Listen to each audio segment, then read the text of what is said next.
What's going on, everybody? Josh Callaway here with AllSooners, alongside by John Hoover at the stadium in Norman, getting ready for Oklahoma's 6th game of the year, and it's the Red River Showdown against Texas on Saturday in Dallas. The first for Brent Venables as head coach, 14th total. He mentioned that today in his press conference as the Sooners try to pick up the pieces after that disaster in Fort Worth on Saturday. Everybody's still kind of reeling after what was a shocking blowout loss for Oklahoma. Brent Venables today, no injury updates, said he didn't really have the clarity to do so, so we don't know for sure that Dillon Gabriel's not going to play on Saturday.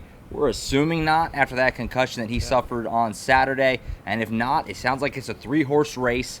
Davis Bevel, General Booty, and the freshman Nick Evers, who Brent Venables said are all working out today to be ready to go if needed on Saturday. Who, the quarterback situation, obviously, we talked about it all offseason, all fall camp. Kind of a mess after Dillon Gabriel. We're going to find out if Oklahoma can win a game without their guy, it looks like, on Saturday. I think we're under the agreement that Davis Bevel is the backup quarterback to Dillon Gabriel, and he's going to start Saturday against Texas. But let's work our way back. Let's start at the bottom and say Nick Evers, the true freshman, 3rd string this week probably, 4th string typically. He didn't travel to Nebraska. He did travel to TCU. Nick Evers is a guy that they put down when they let their freshmen and their walk-ons play scrimmage once a week. They call it the Future Freaks. And he said Nick Evers has been fantastic. He's been lighting it up. Yeah, he's been progressing even more so than he was last spring during spring practice when he was getting a lot of reps. So you start there. General Booty hasn't gotten a lot of run in the press conferences or post-game or anything like that, but Davis Bevel certainly has. He got a question today, great question from Mason Young from the OU Daily about him playing in high school, playing against Venables' sons, Jake, and what's his other son's name? Tyler, in high school, and he said that he's just a big guy. He ate up a lot of grass. He knows how to make plays. He's confident in playing, and so is Jeff Lebby, confident in playing Davis Bevel against Texas. Yeah, it's going to be interesting, and I think it's important to note something that Jeff Lebby talked about yesterday, where Davis Bevel was named the backup based largely on the fact that he had actually played before, right? Yeah. I mean, not a lot, right, but he had played a little bit at Pittsburgh. He keeps referencing that experience. It helps him get to where you are today, all the things you've been through, all the ups and downs. Right. So you're getting tossed in the fire like he was on Saturday. You want to go with the guy who has played at least a little bit. But now coming this week where, again, Gabriel wasn't ruled out today, but we're all assuming he's not going to play on Saturday.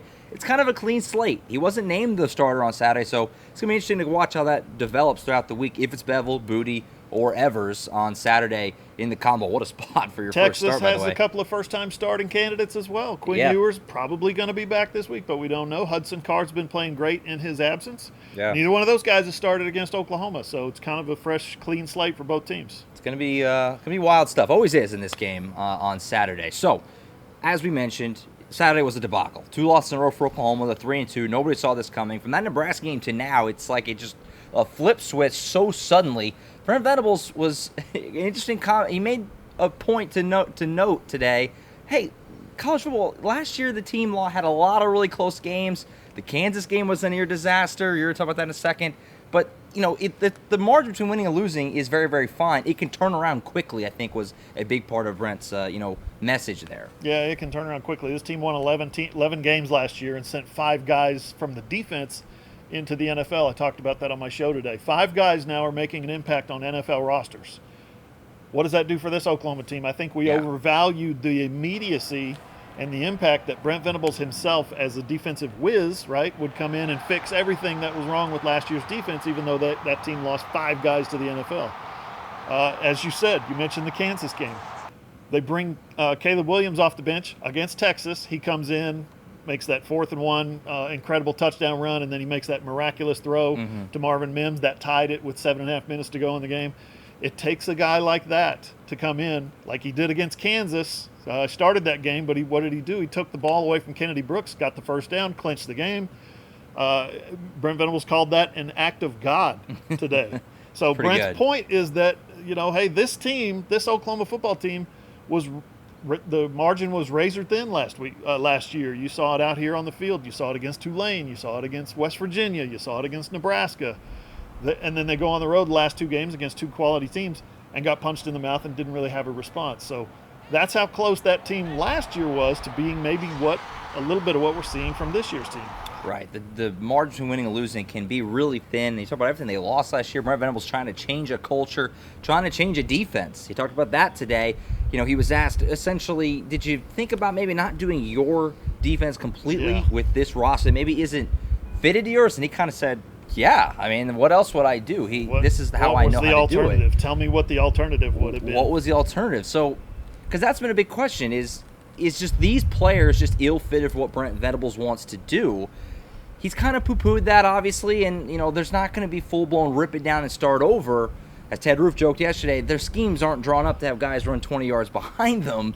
It's something is disconnecting. They got to figure it out, and they got their work cut out for them against a Texas team that obviously has got talent. Bijan Robinson, Xavier Worthy. Argument to be made, that's the best running back and best receiver in the conference. In the country, did you say? Maybe? Possibly? Yeah, maybe. Bijan Yeah, I mean, you Xavier Worthy, can do that. Xavier Worthy, first play of the game last year, 75-yard touchdown on what equated to 3 missed tackles on a slip screen. That's the kind of stuff that last year's team is carrying over to this year. I just wrote a story, AllSooners.com, about this team missing confidence, playing with a fear of failure, playing with the inability to forget your problems, your failures, and just move on to the next play. They're playing afraid to make mistakes. Brent Venables talked about that last week. I had to remind him of that today. He didn't remember saying it. I didn't say that. Yeah, I didn't. Are you sure? I said, yeah, no, you did say that. And I showed him the quote afterward. I said, here's the actual quote that you said. And he was like, oh, okay. So I did say it. Yeah. So that's something that the players acknowledged. We talked to 3 of them last night at practice. Yeah, there's some of that going on. And Brent also talked about maybe why Dylan Gabriel could be possibly missing open receivers. He's playing a little antsy. He's playing a little anticipating things a little bit too much instead of letting the game come, letting the game flow to him. And you saw it maybe even a little bit with Davis Bevel on Saturday, where he just kind of ate it and took some sacks that maybe he didn't have to take. No confidence. Jeff Lebby credited him with not turning the ball over, not throwing it into traffic, but sacks don't really do you much good either. So we'll figure out if he is the guy on Saturday, if you see any improvement in that area. It's going to be interesting. I don't think anybody knows what is going to happen on Saturday. Texas who's going to play. play? 7-point favorite. We have no idea if that's going to hold up. Yeah, I mean this is the Red River Showdown, so crazy things happen anyway. Then you mix in the fact that we don't know who's going to be on the field. We don't know the confidence level.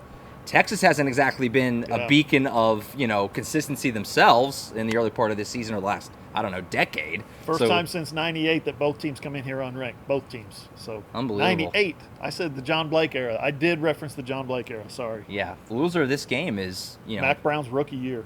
is essentially almost in the basement of the Big 12. I mean, West Virginia, Texas beat them last weekend, but it's the winner of this game needs it, and the loser's going to be feeling pretty sad about themselves moving into the back half of the season. So we'll see what happens. AllSooners.com, the place to be all throughout this week. Of course, previewing this game on Saturday from Brent Venables, the coordinators, players. You can hear what all they had to say about the game on Saturday, as well as preview stories, more stories to come. Our podcast will record that tomorrow. Of course, previewing this game.